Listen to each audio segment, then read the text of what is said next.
Our story follows T'Challa, the Black Panther of Wakanda, a hidden country in sub-Saharan Africa, taking place immediately after the death of his father, King T'Chaka, in Avengers Civil War. Our story focuses on the trials T'Challa must endure to earn his father's crown by defeating opponents in ritual combat, including a Wakandan-American warrior named Eric Killmonger. And that's where I'll cut this off, because again, unlike the marketing boys at Fox, I am not an asinine moron. Good news, everyone! Those asinine morons who cancelled us were themselves fired for incompetence. Bros, 42, Get On Up, and Marshall star Chadwick Boseman hits the nail right on the head as T'Challa. I'll admit, I actually enjoyed his character more in Civil War, despite how much I actually dislike Civil War. But he's still really good here. While in Civil War we saw a charismatic but hot-headed warrior filled with rage, here we get to see T'Challa be more regal and personable. He has a wonderful relationship with his little sister Shuri that's all kinds of adorable. There's 2 scenes where he fights without the Black Panther armor on, and to his credit, it's perfectly believable. He has an excellent physicality. There's a couple of fantastic dramatic scenes where T'Challa speaks to an older relative under 2 completely different contexts. The first scene, he talks about how sorry he is for letting them down, and then in the next scene, he calls them out on something terrible they did to lead them to the situation that they're in right now. Great work, Chadwick. Great work. Michael B. Jordan plays Eric Killmonger, and he continues to prove why he's Ryan Coogler's muse. Killmonger is another brilliant addition to the MCU's Phase 3 villains, which have all been pretty solid so far. Eric grew up hearing all about the wonder that is Wakanda, how beautiful it is, how advanced it is, and just how perfectly perfect the whole place is. But at the same time, he also grew up with the reality of being African-American in the United States, where circumstances are the furthest thing from the utopia of Wakanda. This led to Eric resenting his ancestral home for doing absolutely nothing for him or all of the other oppressed African peoples both in Africa and across the world. And Eric intends to see it all burn.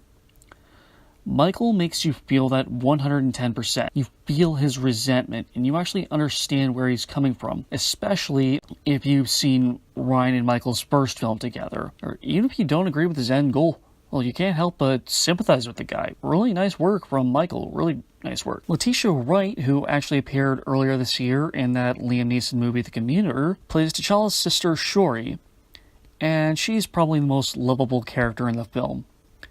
She's basically Tony Stark, minus the overwhelming arrogance, and plus maybe 65 IQ points, possibly more.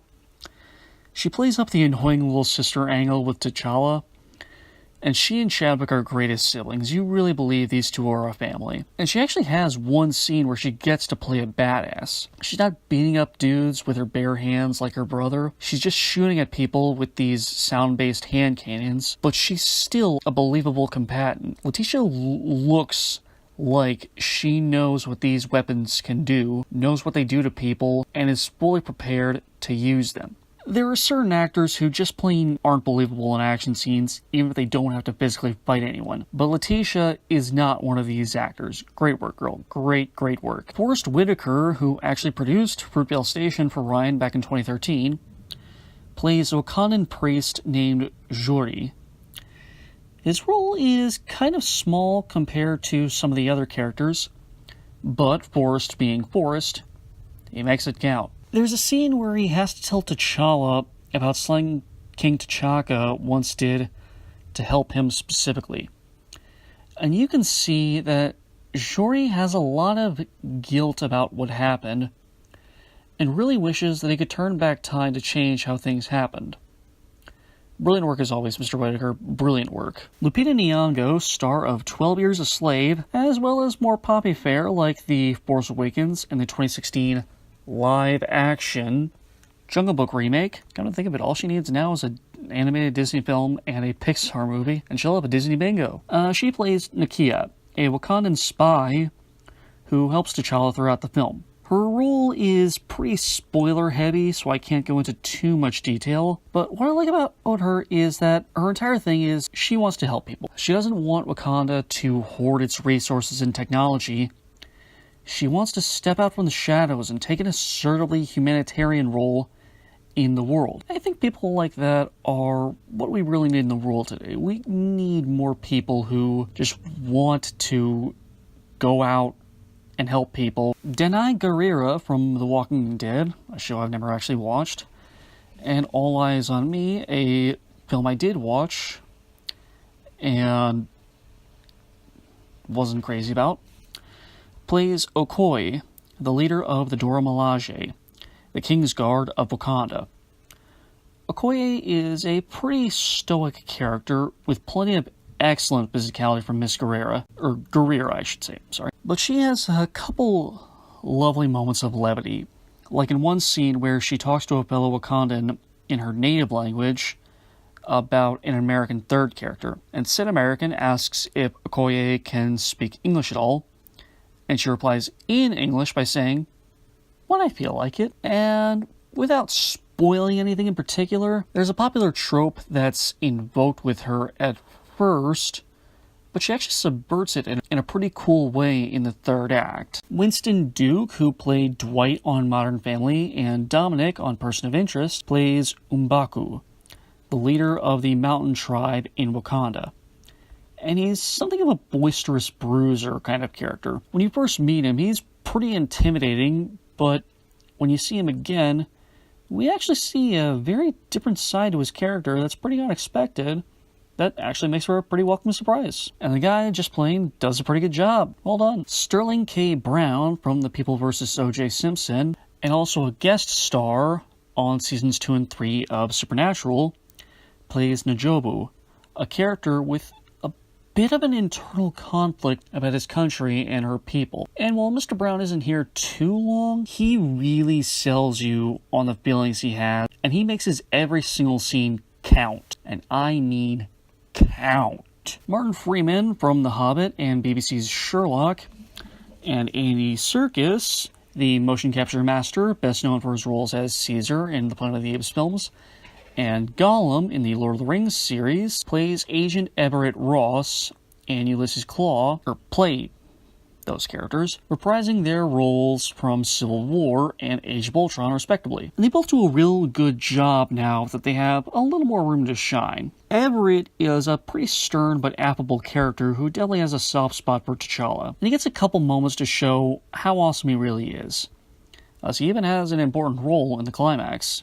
Meanwhile, Klaue's role is only marginally larger than it was in AOU, but Andy makes it count by channeling every last ounce of his energy into being as hammy as he can be. There's a scene they showed part of in the trailer where Klaue's in custody, and before Everett walks in to interrogate him, we literally see him singing "What Is Love" by Hathaway, and it's the most hysterical thing in the whole movie. If for some reason you're a white moron who feels intimidated by films that star predominantly black people, then rest assured, Nimrod, the two token white dudes here more than hold their own. The costumes in this film are beautiful. A lot of these seem to be based off of actual dress styles from African cultures, which makes sense. The film takes place in sub-Saharan Africa. So major credit to the costume designer, Miss Ruth E. Carter, who also worked on Selma, Serenity, Marshall, and The Butler. This lady does great work here. I hope she gets to do more stuff outside period dramas. The VFX shots are all wonderfully integrated with the beautiful cinematography by Rachel Morrison, who previously worked with Ryan on Fruitvale Station, and just bagged herself an Oscar nomination for her work on the Netflix movie Mudbound, which you should totally check out after you finish this review. There's lots of really striking scenes in this movie, like a shot from the trailers where you see T'Challa walking out in a white dress shirt in the forest against a night sky with purple lights that look like the Aurora Borealis. And another scene where a character commands for the herb that gives the Black Panther his powers to be destroyed. And we see the character with his shirt off, surrounded by flames while shouting at everyone. It's a really hellish looking and disturbing scene, and it's absolutely fantastic.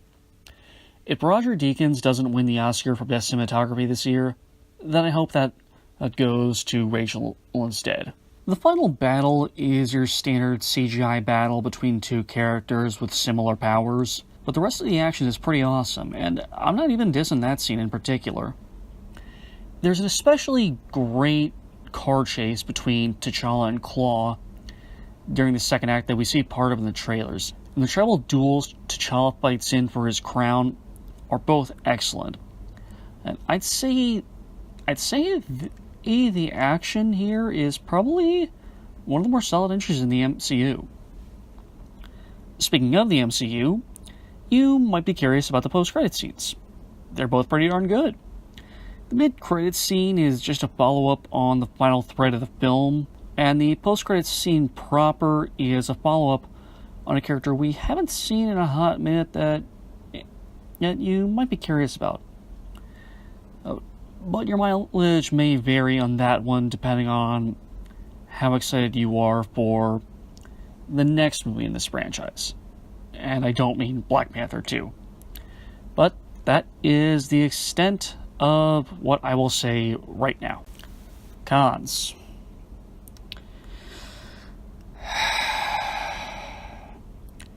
Marvel movies always rely too much on their humor. It's fine in the Guardians films and Thor 3 because they're explicitly action comedies with some dramatic elements, as opposed to action films or action dramas with some comedic elements. But this movie is trying to be taken seriously. It's trying to be a dramatic action film, and then they'll just undercut it in some really inappropriate places. Most egregiously, in my opinion, is a scene just before the climax where T'Challa is very sincerely thanking some people for their help, and another character in the background just groans and yells, "Are you done? Are you done yet?" It's like that moment in Ant-Man where Hank and Hope are talking and having a pretty sweet moment together, and then Scott, as a joke, just comments on how sweet this moment is, and then he's just like, "And I just ruined the moment. Sorry about that. I'll make some coffee." Dude, just shut the hell up and let the moment play out. Jeez. Okay, these next 2 points are pretty spoilery, so you might want to skip ahead if you want to go in blind. I'll put a timestamp up for where to skip ahead, and I'll count down to 3 for you. 1, 2, 3.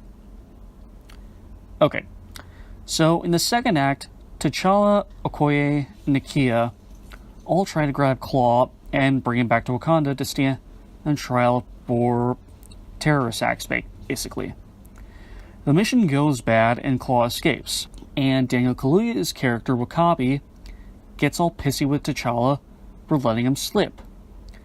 Understandable by itself, I suppose, but then he turns around and supports Eric's bid for the throne, even though he's a complete outsider who's never set foot inside their borders before today, and you literally know nothing about him, even though he doesn't know him at all. Even when Eric Killmonger shows active disdain for W'Kabi's people's traditions, the guy still stands by him. I know he's supposed to be all Wakanda first, everybody else last, but this doesn't even make sense from that angle. This man's only qualification is that he's of royal blood. If you really want to assert your views onto the throne, why not issue a challenge to the throne yourself? Best case scenario, you win. Worst case scenario, you lose, but T'Challa still spares you because he's a nice guy. What do you got to lose? So after Eric presumably kills T'Challa in a ritual duel, Nakia, Shuri, Everett, and T'Challa's mother, Ramonda, all head into the mountains with the last heart-shaped herb with the intention of making a deal with M'Baku, even though no one really trusts the Mountain Tribe, and the Mountain Tribe is pretty anti-technology. Their entire intention, if given the throne, would be to return Wakanda back to the Stone Age, basically. This idea is stupid enough by itself, but then Ramonda suggests that Nakia take it and try to dethrone Eric herself, but Nakia refuses on the basis that she's just a spy. Ladies and gentlemen, James Hetfield.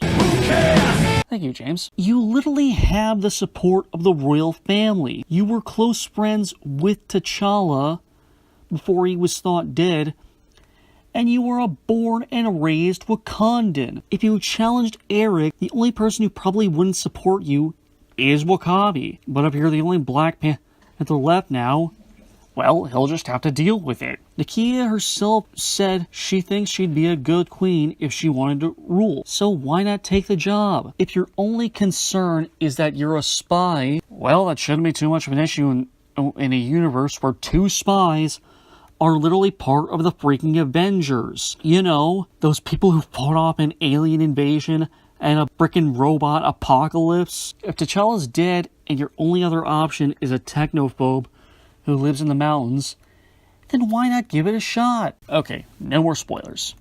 Here's my final thoughts.